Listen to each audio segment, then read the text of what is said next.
Hello, everyone, and welcome to another segment of Sound Mind. My name is Brian Collier, and I am so excited sharing with you today. Listen, I appreciate all of the views that you've given the Hope TV, but specifically Sound Mind. It has been my pleasure to be a part of this series in our second season, where we have conversations about mental and emotional health. I want to stop and just give a big shout out to our producer, Dr. E. Dewey Smith Jr., who was our guest last week. If you haven't seen that one, you want to go back and make sure you catch that nugget. How do you cope with your new norm, holiday blues? It was very impactful. So make sure you go and see that if you haven't already done that. I ask you to do this each time. Please, please, please, please put in the comments. Tell me where you're watching from. Say hello, interact with us as we communicate today. But most of all, I need you to share it. Can you at least share it with 3 people today? I normally say 5. I'm gonna give you a break. It's close to the holidays. Can you share it with at least 3 people? We have an amazing guest today. We're gonna be on her couch. She's gonna be helping us walk through some things. But before we do that, last but not least, I wanna give a big shout out to my AP team, the producers in the back, the tech people in the back that make this work and happen in Hope TV world. Thank you so much. I really appreciate it. Couldn't do it without you. So you have come tonight for an amazing segment. This young lady that we have coming on, I'm going to let her tell you about her ministry. But I have known her literally most of my life. I can say that she's a childhood friend. She is doing amazing work in education, but also with life development, both in the spiritual realm and the natural. So without further ado, would you please welcome, we will be sitting on her couch today, Mrs. Elisha Coon Scott. Hey, Hi, my friend. everyone. Hi. I'm so glad happy to be to see here. your face. So happy to see your face. I'm honored to have this conversation with you. So I'm All right, excited so to family, share I'm this gonna with let you. Family, I'm gonna let you know now. She is about to just burst out with some nuggets. So make sure your heart is ready and open. I normally start this off in a different way, but I'm going to do it differently today. Alicia, will you tell us about You Are Worth It? I see you're wearing your You Are Worth It t-shirt. Can you tell us about Worth It? So, Worth It is a t-shirt that is basically just a reminder of remembering our worth in Christ and remembering how God's love is the foundation for everything that we are and everything that we believe about ourselves and everything that we need in order to feel valued. So that's pretty much all to it. It's based on Romans 5:8. God demonstrated his love for us in this, that while we were still sinners, Christ died for us. And it just reminds me that we all war for worth at some point in our lives. And we struggle to figure out, we want to be worthy, yet we're unworthy. It doesn't make sense. But I'm just thankful that even in our unworthiness, God demonstrates his love towards us and is willing to go all the way to the cross and suffer all types of things on our behalf. So I think that if nobody else tells us that they love us, we can hold on to that. So I love that concept, and I'm so grateful for that. And it's a perfect segue in. Alicia, a lot of our viewership, we're church people. And you and I, we have been in church literally all of our lives. And so it's interesting that we have to have a conversation about seeing our value and knowing our value. Can you just walk through with us just the importance of just knowing our values? Because I know a lot of people who grew up in the church like us who have really low self-esteem and they battle with depression. And some of our viewers that may be watching now battle with that as well. Can you just help us walk through where you were in this place in life when you got this revelation and how you got there? So the first thing I want to acknowledge or say is I am no expert at this topic. I am a person who I'm experiencing this topic. So this is not just a reminder for other people, honey. It's a reminder for me. Let me tell you. And so the thing that I really want to convey today is that I'm that person. Like you just talked about my life story without knowing it. I grew up in church. But one of the things that I remember telling somebody that I love, I was like, people love me for performing. People can empathize with me when I'm in pain. But who's going to love me for being present? Not doing anything, just breathing. And, wait, hold on, Alicia. Hold on. You done messed me up already. People love me when I'm performing. They can empathize with me when I'm in pain. But who's going to be there for me when I'm present? Can you break that down just a little bit more for us? I'm sorry, I can't just let you walk away from that. So the weird part about this is, oh my gosh, it's so much to say, but let me just focus in on this one thing because I know we'll get to the other stuff in a minute. I used to wonder, like, on social media, if people just kind of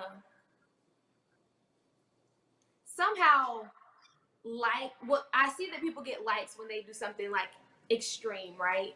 Or something that is just off the chart, something that is some type of achievement. That's something that people can get behind. That's something that people can support. Now, if you do it for too long, I've also seen where people try to silence your success by like not supporting anymore because it's too much achievement. But that's another topic for another day. But then on the other side, I always see people who may have never even thought to check up on somebody or I'm just using social media because that's the age that we're in right now. I'm not saying social media is life. But let's say they like posts when people die. Or they post about all the amazing things when people die. So granted, I know that even in the olden days or whatever, people probably did the same thing. They clapped for you in church when you did something good. And when you passed away, everybody was sad, But I'm just asking about that dash point, that in-between time. How are we showing love to people when they are just breathing? You know what I'm saying? Just living their life every day. I feel like maybe, I don't think that people intentionally don't show love towards people in the moment. I just think that people don't know how to do that. And the reason why I think that people don't know how to do it is because I can only think about myself because I don't know about anybody else.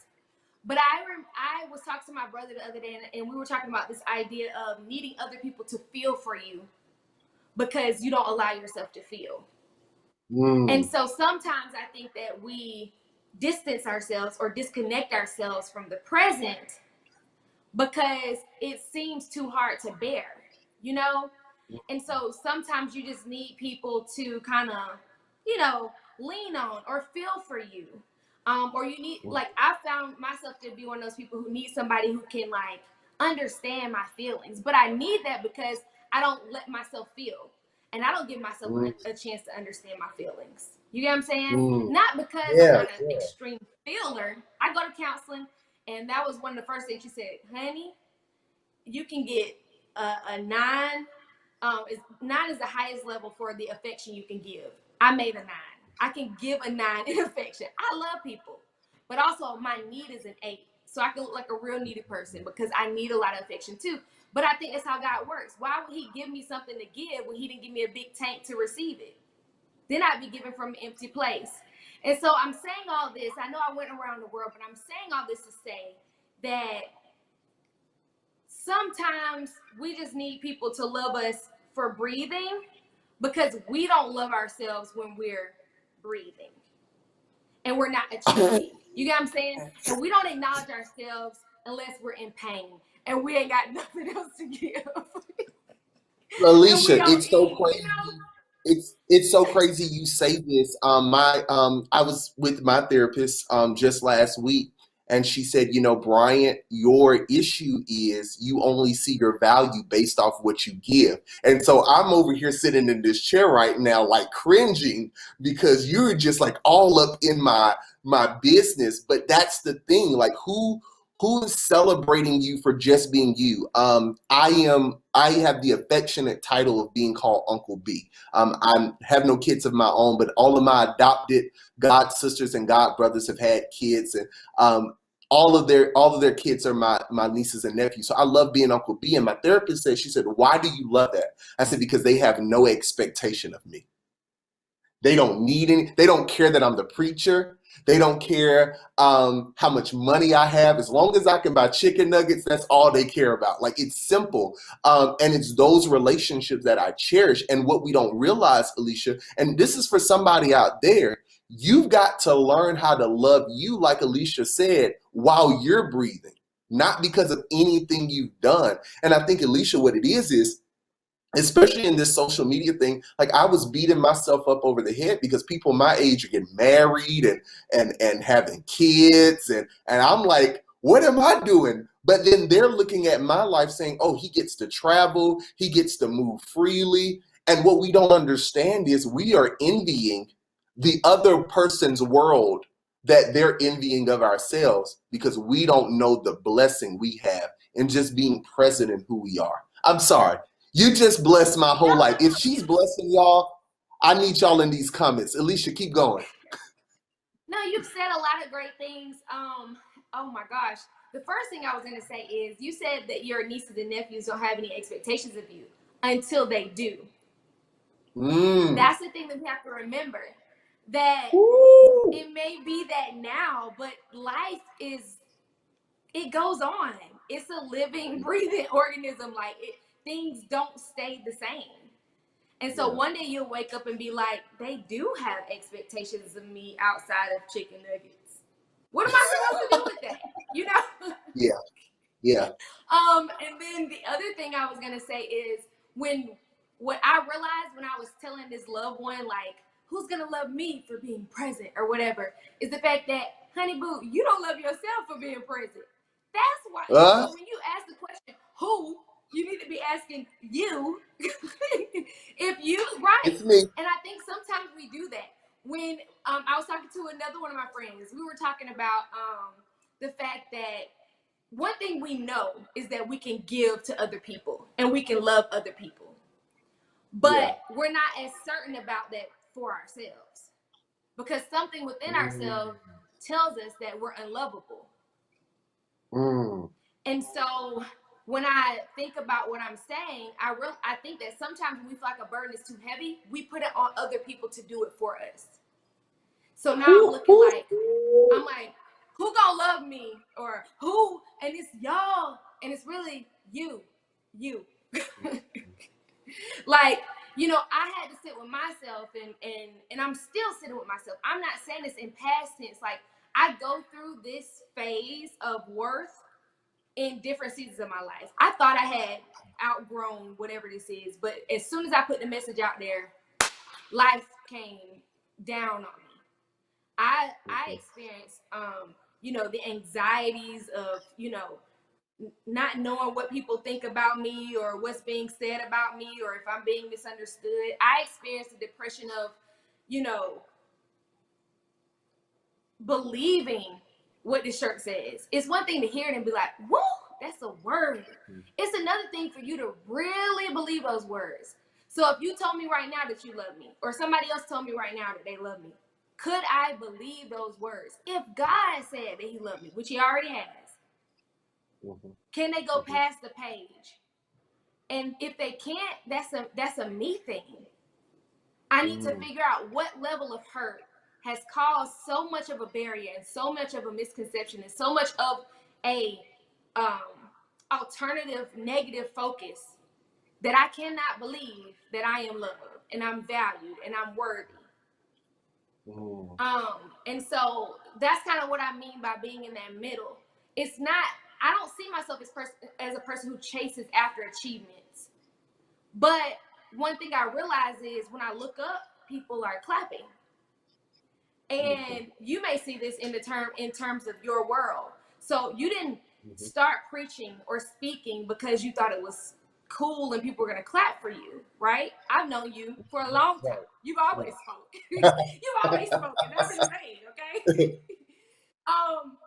But sometimes as people, like when you're an influencer and you do these things and you look around and people are clapping and they're looking to you for the next time you're going to speak or the next time you're going to achieve, then you feel the pressure of having to perform. So at first it wasn't a performance, but now it's like, oh, I can't let anybody down, you know, even though you didn't start out that way. And so that's why I think even in that performance aspect, it's so important for us to just remember, like, why was I really doing this in the first place? Was I doing it so that I wouldn't let anybody down? Or was I doing it because I had that fire, that purpose, that passion on the inside of me that I had to let out for God's glory, regardless of the interactions?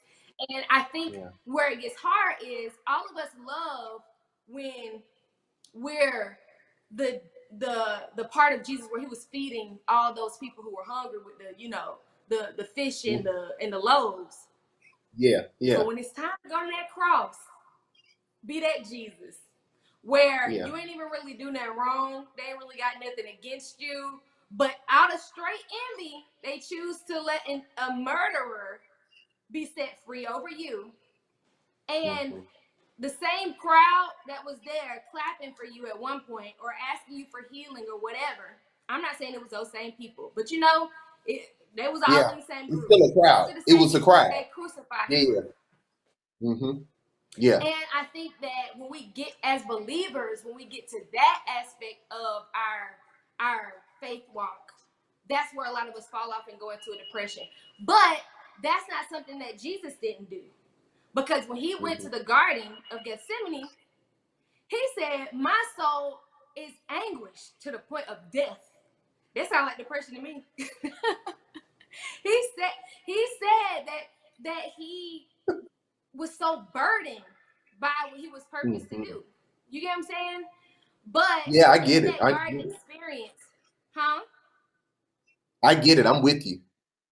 Okay, you got to tell me this is my first TV show, honey. You're doing fine. You know I'm silly. So, in that garden experience, he was praying, you know, sweating blood, all this other extra stuff, but he went to God in prayer so deeply to the point where he was able to stand up and welcome his betrayer. Yeah. I haven't gotten there yet. And I think that the reason why we get to that place where we just want people to love us when we're breathing is because the performing part of us is no longer cool. It's no longer accepted. Old. It gets old. And you get tired. And it's temporary. You can't you're a human being. You're going to run out. And so it's not that you were trying to do it in the first place, but it's just the fact that you just feel like so many people are watching you that you have no room for error. And then on the what I hear you saying is don't let people push you past your pace. That's what I hear. Don't let people push you past your pace. Because that's what'll happen. You'll come up and say, oh, there are people applauding. Oh, well, I got to keep this going now. No, I'm going to do what I'm doing, minding my business. And if you happen to see it as it's happening and you applaud it, great. But I didn't start it out this way. And I know our time just moves so quickly in this segment. I want you to tap in a little bit to the essential core of your ministry, which about don't lose yourself. Because you haven't given me that one yet. Just go ahead and just, I'm sorry, do your thing, Alicia. Do your thing. You're just blessing me today. Is she blessing you? It's fine. So basically, how do I put this? My mom started Don't Lose Yourself. Our family was going through a very tough time, and my mom sat down with herself, and she realized that she probably didn't remember what made her happy anymore. She probably didn't remember, you know, who she was outside of a mom. a wife, children's ministry leader. She couldn't remember, teacher. And so she wanted to pull together a group of women that we just met at Panera Bread monthly, and give us an opportunity to remember who we are. Because while God has called us to love other people, He said, as yourself. That means like yourself.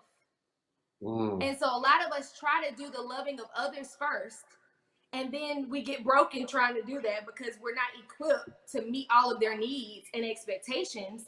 And then we try to love ourselves, and we realize we never gave ourselves the time of day, so we don't even know who we are or what we need. And then we try to take those broken pieces back to God. Don't Lose Yourself is encouraging us to hold on to that Mark 12:30-31 scripture. Love the Lord your God with all your heart, your soul, your mind, your strength. Then love your neighbor, but as yourself. So love God, love you, love your neighbor.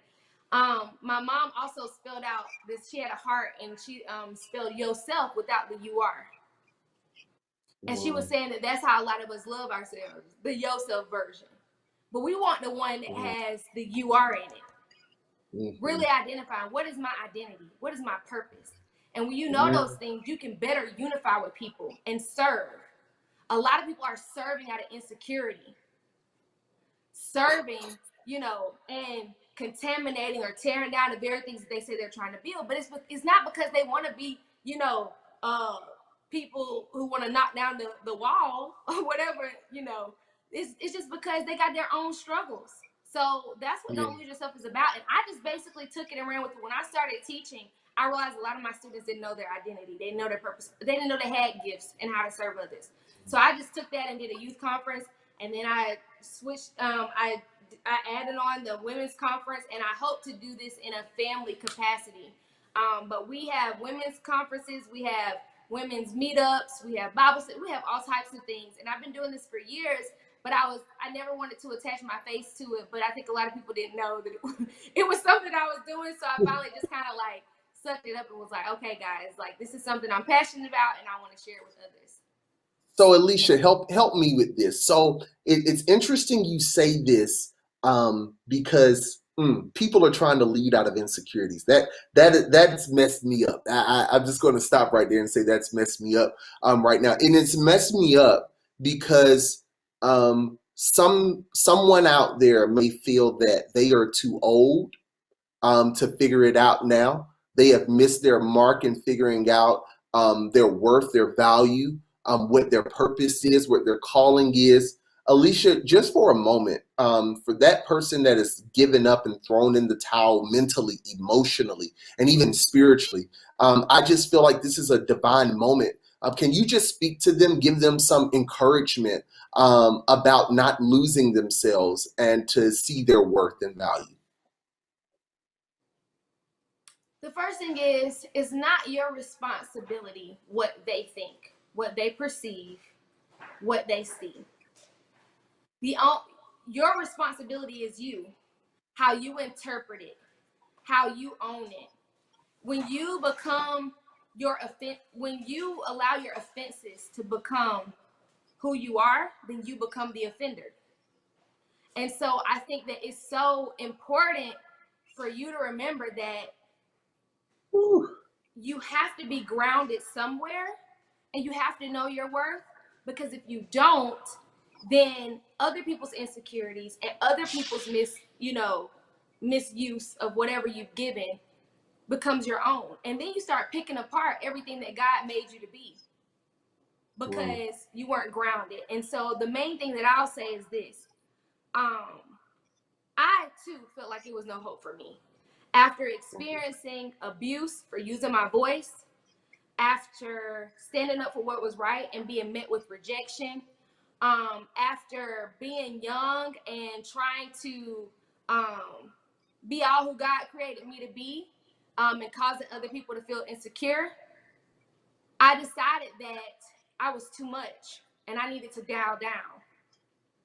But the more I reshaped what God had already made, the more I was, how do I say, just malfunctioning. You know how those phones get hot? Sometimes I felt like I was just overthinking to the point my brain was about to explode. I had so many emotions to where I just felt like there was like I was not useful to anybody because I just felt like it was too much.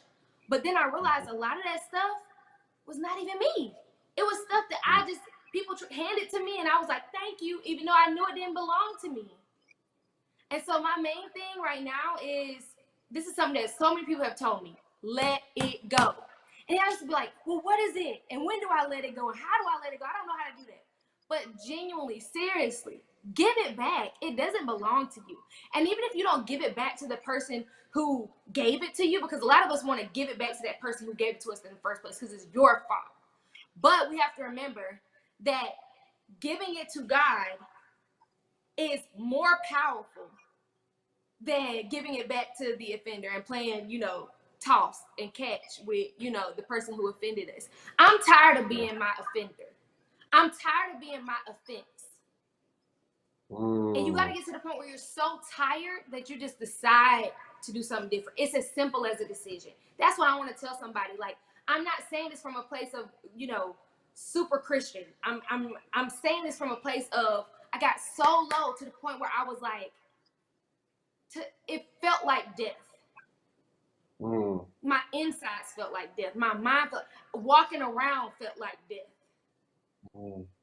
And I only had two options: live or die. You gonna die here? You gonna die in it? Or are you gonna live in it? And so I decided to live. Simple as that.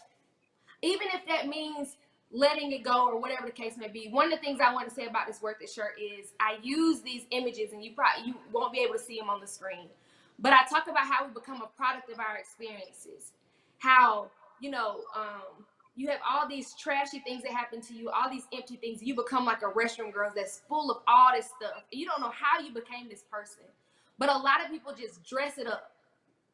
They say, oh, be a queen, make it look cute, put on some makeup or whatever the case may be. But you still trashy and empty on the inside. And then I use The Weeknd. He doesn't have an E in his name. And he says, girl, you're perfect. And you do all that stuff in that song, only to find out at the end that you're not worth it.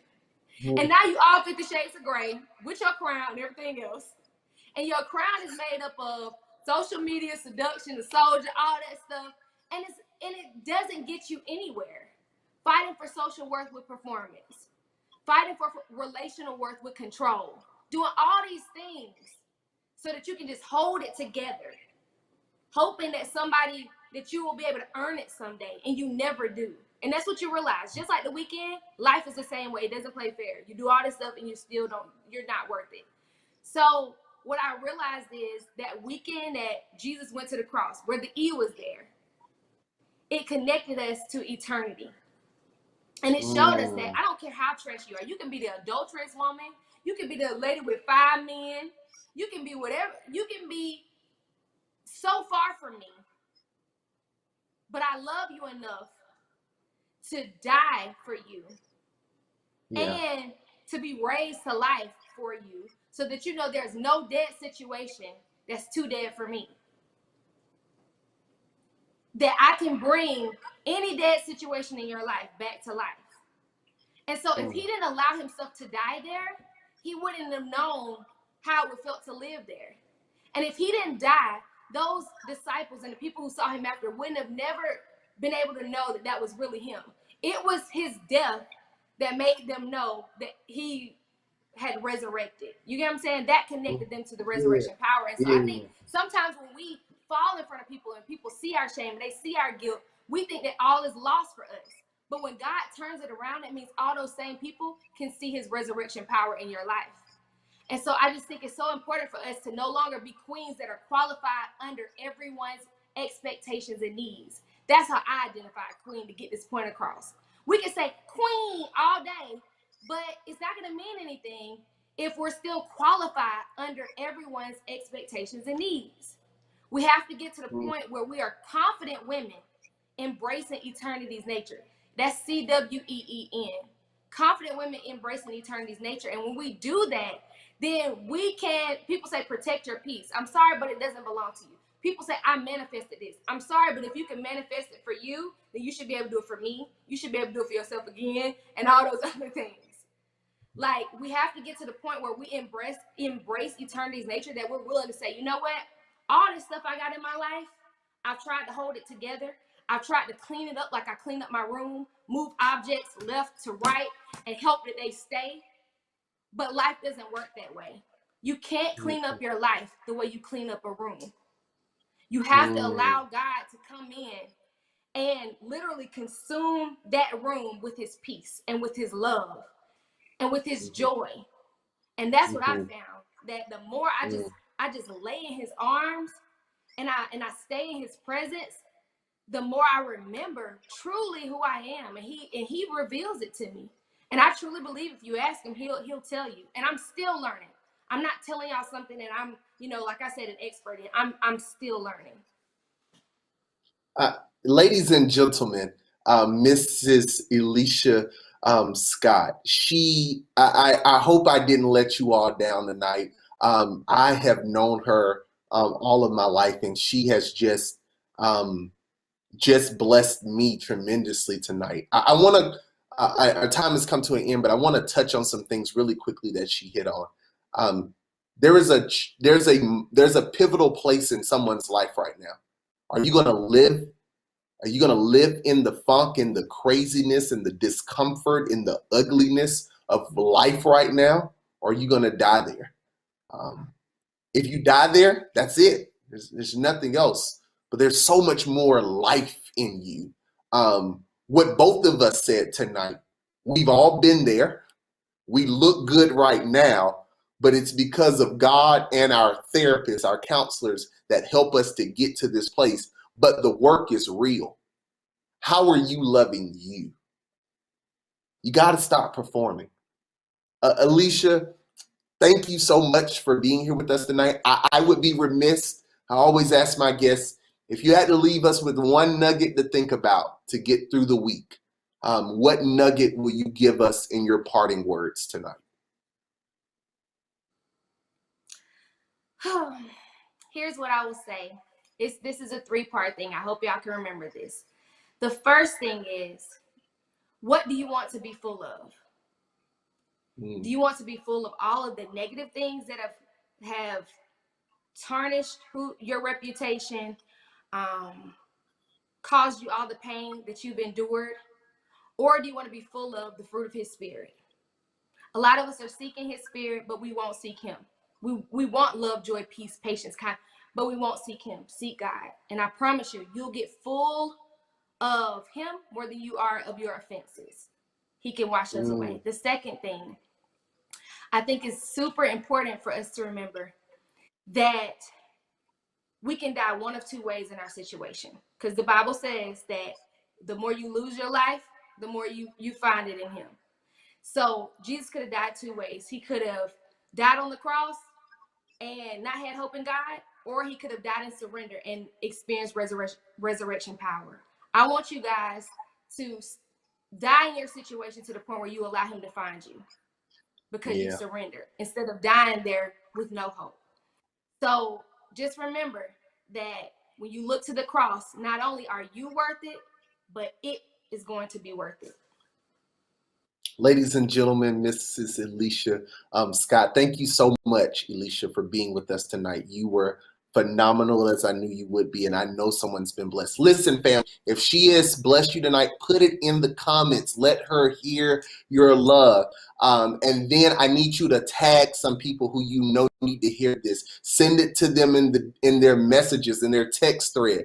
You are worth it, and it is worth it. Thank you so much for being a part of Sound Mind again. I appreciate you coming week after week. To all of our family and friends, please make sure you share this. We'll be back here in the same place next time. Take care, and never forget that God doesn't want your body to just be well, but he also wants your mind and your heart to be well. Take care, and we'll see you soon.